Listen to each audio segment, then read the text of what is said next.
وأن هذا صراطي مستقيما فاتبعوه ولا تتبعوا السبل فتفرق بكم عن سبيله ذلكم وصاكم به لعلكم تتقون.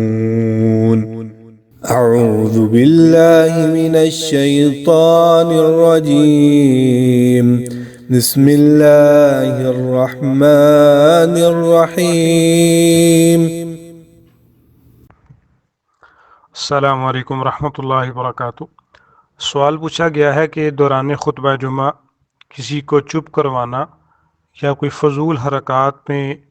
مشغول ہو اس کو روکنا شرعاً کیسا ہے؟ شریعت اسلامیہ نے مسلمانوں کو یہ تعلیم دی ہے کہ جب خطیب خطبہ ارشاد فرما رہا ہو تو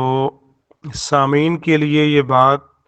لازمی ہے کہ وہ انتہائی توجہ کے ساتھ، انتہائی غور اور انہماک کے ساتھ اس کی بات کو سنیں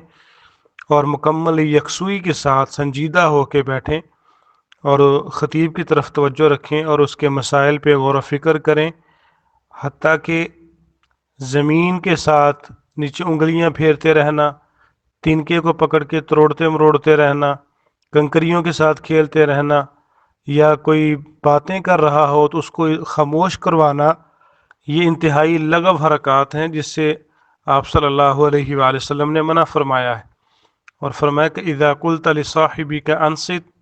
اگر کوئی تمہارے پاس بات کر رہا ہو تم اس کو چپ کروانے کے لیے کہو کہ خاموش رہو، تو یہ تم نے خاموش کروانے کی جو بات کہی ہے وہ تو غلط کر ہی رہا تھا، آپ نے بھی ایک فضول اور لغو حرکت کی ہے۔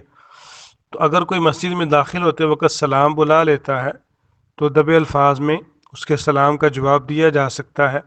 کیونکہ فرض نماز کے دوران بھی سلام بلانا صحابہ کرام سے ثابت ہے، اور نبی صلی اللہ علیہ وآلہ وسلم بھی ذات خود بھی اور دیگر صحابہ کرام بھی